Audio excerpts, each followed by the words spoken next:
Olá, amados irmãos, graça e paz. Estamos ainda em confinamento, ainda estamos aguardando, mas tenhamos paciência, para a nossa saúde, né? Para o nosso bem. Nós precisamos agora de mais forças, mais entusiasmo para ficarmos em casa, para ficarmos separados. E eu acho que vai ser bom, porque quando nós nos reunirmos, vai ser uma festa maravilhosa, tenho certeza, porque eu já estou morrendo de saudade de todos vocês. Mas eu queria compartilhar com você um texto da palavra para a nossa edificação, para a gente pensar um pouco sobre aquilo que está acontecendo e sobre aquilo que nós podemos fazer acontecer. Esse texto se encontra lá em João capítulo 13. Na verdade, vai do versículo 1 ao versículo 35 do Evangelho de João. Mas, por uma questão de economia de tempo, eu vou deixar você ler. Leia do versículo 1 ao versículo 35. Mas, por uma economia de tempo, nós vamos ler aqui apenas do versículo 21 ao 35, tá bom? Depois você lê em casa, você já está em casa, então depois você lê do versículo 1 ao 35, que é a perícope toda. Diz assim a palavra do Senhor: Ditas estas coisas, angustiou-se Jesus em espírito e afirmou: em verdade vos digo que um dentre vós me trairá. Então os discípulos olharam uns para os outros, sem saber a quem ele se referia. Ora, ali estava conchegado a Jesus um dos seus discípulos, aquele a quem ele amava. A esse fez Simão Pedro sinal, dizendo-lhe: pergunta a quem ele se refere. Então, aquele discípulo, reclinando-se sobre o peito de Jesus, perguntou-lhe: Senhor, quem é? Respondeu Jesus: é aquele a quem eu der o pedaço de pão molhado. Tomou, pois, um pedaço de pão e, tendo-o molhado, deu-o a Judas, filho de Simão Iscariotes. E, após o bocado, imediatamente entrou nele Satanás. Então, disse Jesus: o que pretendes fazer, faze-o depressa. Nenhum, porém, dos que estavam à mesa percebeu a que fim lhe dissera isto, pois, como Judas era quem trazia a bolsa, pensaram alguns que Jesus lhe dissera: compra o que precisamos para a festa, ou lhe ordenara que desse alguma coisa aos pobres. Ele, tendo recebido o bocado, saiu logo, e era noite. Versículo 31. Quando ele saiu, disse Jesus: agora foi glorificado o Filho do Homem, e Deus foi glorificado nele.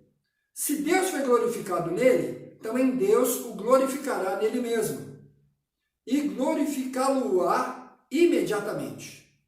Filhinhos, ainda por um pouco estou convosco. Buscar-me-eis, e o que eu disse aos judeus também agora vos digo a vós outros: para onde eu vou, vós não podeis ir. Novo mandamento vos dou, que vos ameis uns aos outros, assim como eu vos amei, que também vos ameis uns aos outros. Nisto conhecerão todos que sois meus discípulos, se tiverdes amor uns aos outros. Esse texto é maravilhoso, é de uma profundidade gigantesca.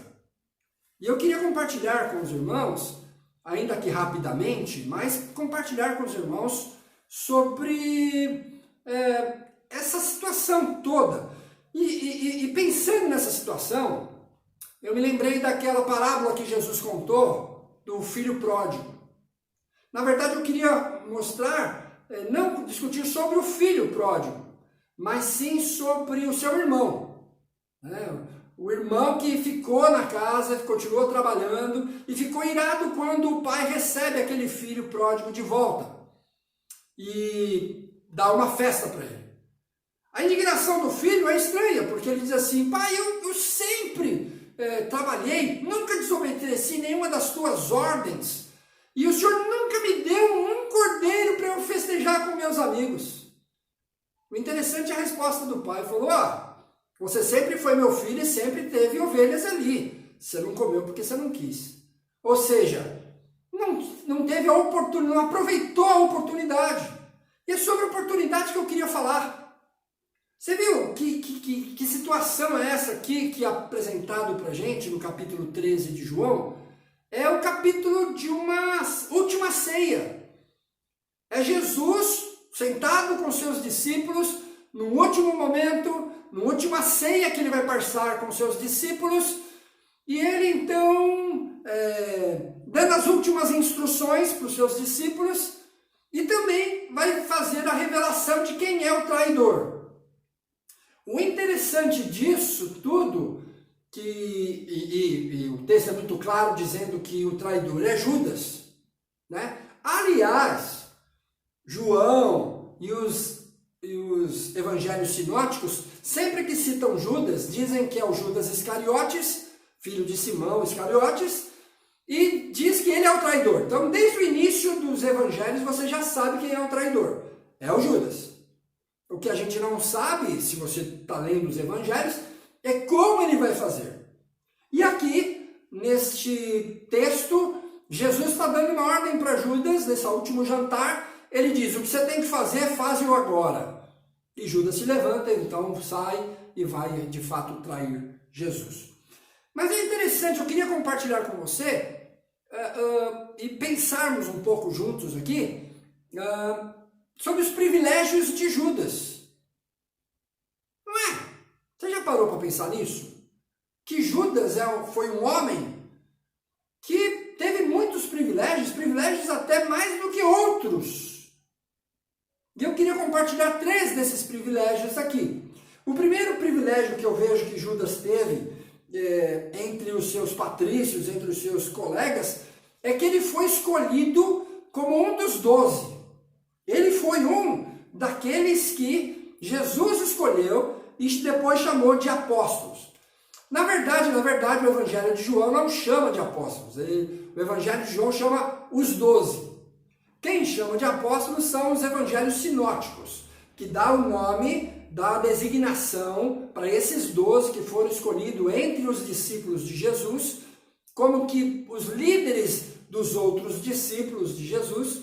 Eles são chamados então e se tornam os apóstolos, os que vão continuar a obra, aqueles que têm a responsabilidade de ir e continuar a fazer aquilo que Jesus começou a fazer no seu ministério.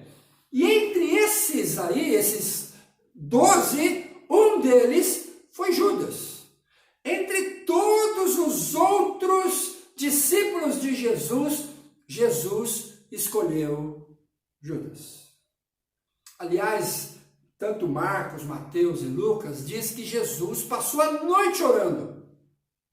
E depois, no dia seguinte, ele escolhe 12 entre os discípulos. Isso foi um grande privilégio. Ele era um líder. Ele era alguém responsável e provavelmente outros queriam ter sido escolhidos, mas não foram. E ele então se destacou entre todos os discípulos de Jesus. Ele se destacou. O Evangelho de João conta pra gente que, no capítulo 6, conta pra gente que o Judas participou ou estava presente numa grande discussão que, depois do sermão difícil, duro de Jesus, um sermão até mesmo radical de Jesus, alguns discípulos resolveram deixar para lá, resolveram parar de ser discípulos de Jesus, e o contexto ali dá a indicação de que Judas foi um desses que começou a discussão ali e começou a pensar em termos de deixar Jesus. Mas não deixou. outros saíram, outros que discutiram ali, acharam que era muito difícil ser discípulo de Jesus, foram embora para casa. Mas o Judas não.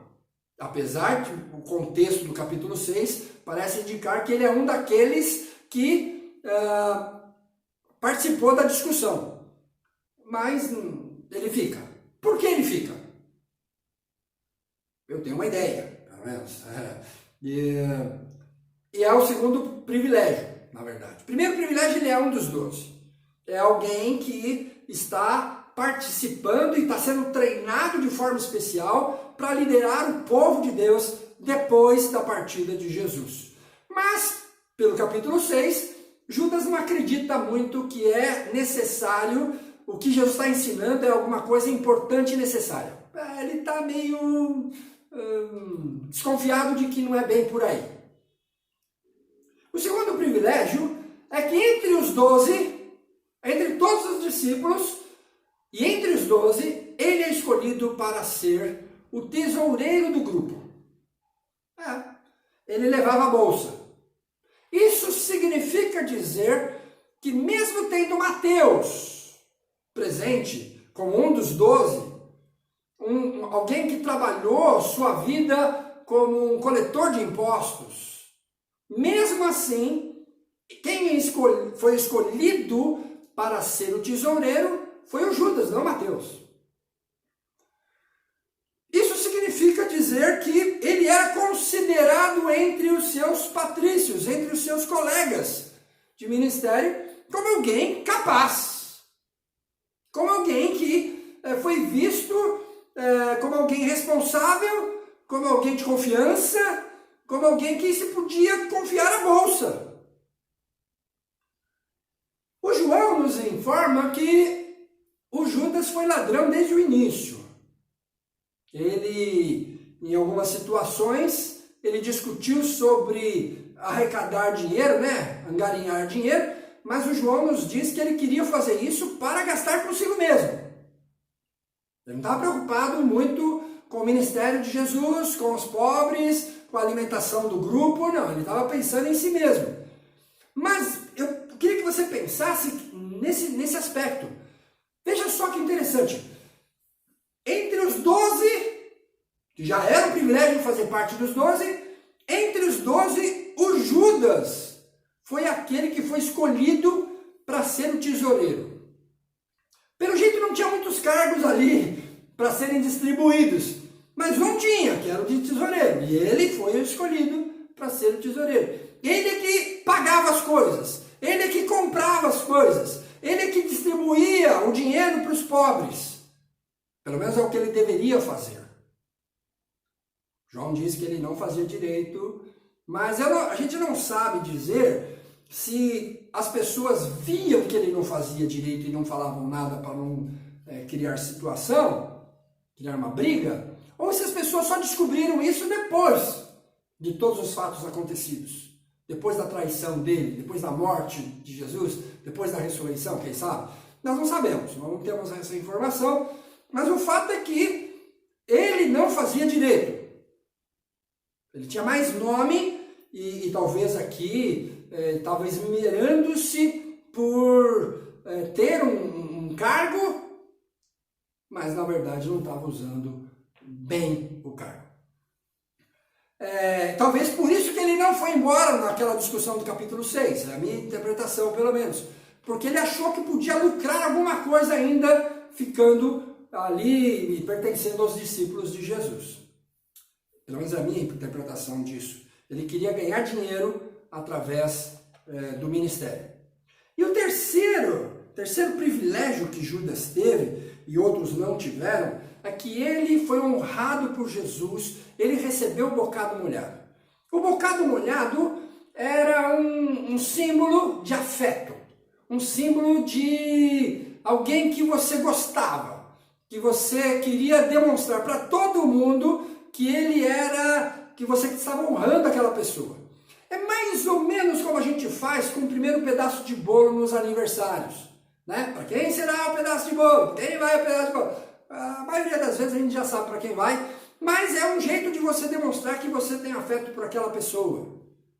E é o que acontece com ele. Quando Jesus diz, onde vocês vão me trair? Todo mundo começa a perguntar, quem será, quem será, quem será? Pedro diz para o João, que estava perto de Jesus, pergunta para ele quem é.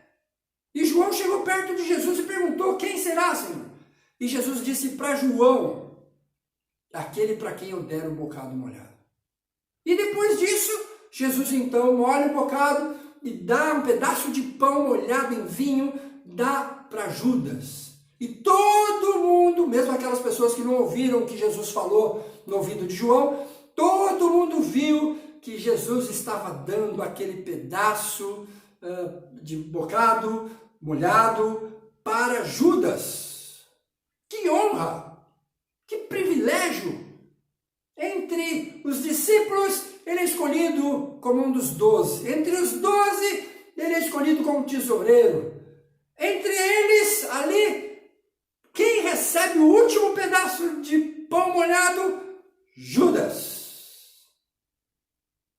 E mesmo assim, diz o texto, que o diabo entrou em Judas. E ele saiu dali e foi trair Jesus. Ele era o filho da perdição.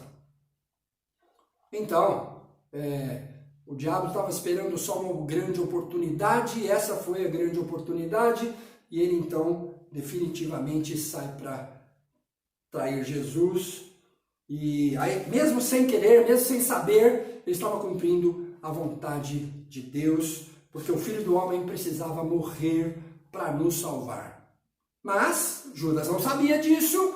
Judas não sabia que ele, através do seu pecado, através da sua traição, ele cumpriria a vontade de Deus. É que Deus tem seus planos, Deus é soberano, ele faz do jeito que ele quer e usa as pessoas e usa as situações de acordo com os seus maravilhosos planos.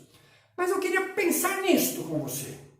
Veja só, Judas não aproveitou as oportunidades, os privilégios que ele teve. E eu estou aqui pensando nessa situação toda que nós temos. Será que nós estamos aproveitando o privilégio de estar em casa com a nossa família? Será que nós estamos aproveitando para descansar? Será que nós estamos aproveitando para conversar, para estudar as Escrituras, para orarmos? Será que nós estamos aproveitando essa situação? Porque é uma situação adversa, ninguém queria estar nessa situação. O melhor seria que nós fizéssemos todas essas coisas de outras maneiras, mas talvez nós não tivéssemos tempo e a gente sempre reclamou disso. E agora nós temos. Nós podemos então aproveitar esse momento de comunhão com Deus. E para terminar, para a gente pensar nisto, o que você está fazendo com essa oportunidade? O que você está fazendo com essa situação? Eu me lembro de um professor que entrou na classe com um copo cheio d'água, bebeu metade da água e perguntou para os alunos, colocou do lado do seu rosto e perguntou para os alunos: o que é que vocês estão vendo aqui? Alguns deles disseram: um copo meio cheio. Muito bem. Outros disseram: um copo meio vazio. Ok. Depende de como você enxerga, né? Tem gente que enxerga nessa situação um copo meio cheio, uma oportunidade. E outros acham que o copo está meio vazio, ou seja, não há mais o que fazer. Se você é otimista, se você é pessimista. Mas o professor continuou e bebeu toda a água. E aí, de novo, perguntou para os alunos: e agora? Aí todo mundo disse: agora o copo está totalmente vazio. O professor sorriu e disse: não, vocês deveriam ter visto um homem sem sede. Temos que aproveitar a oportunidade. Apesar das dificuldades, apesar dos problemas, nós sabemos que isso acarreta e acarretará problemas. Vamos confiar em Deus. Deus tem seus planos, Ele vai usar da sua misericórdia para conosco. Mas aproveite. Como filho de Deus, como filha de Deus, aproveite. Faça aquilo. Esteja no centro da vontade de Deus. Faça aquilo que Deus quer. Ore. leia a palavra, tenha comunhão com a sua família, busque harmonia no teu lar, busca fazer coisas juntos. Eu tenho certeza que Deus nos abençoará. Pensa nisso, aproveita o privilégio de filho de Deus, aproveita as oportunidades que Deus nos dá e seja feliz. Que Deus te abençoe, irmão. Deus te abençoe, irmã.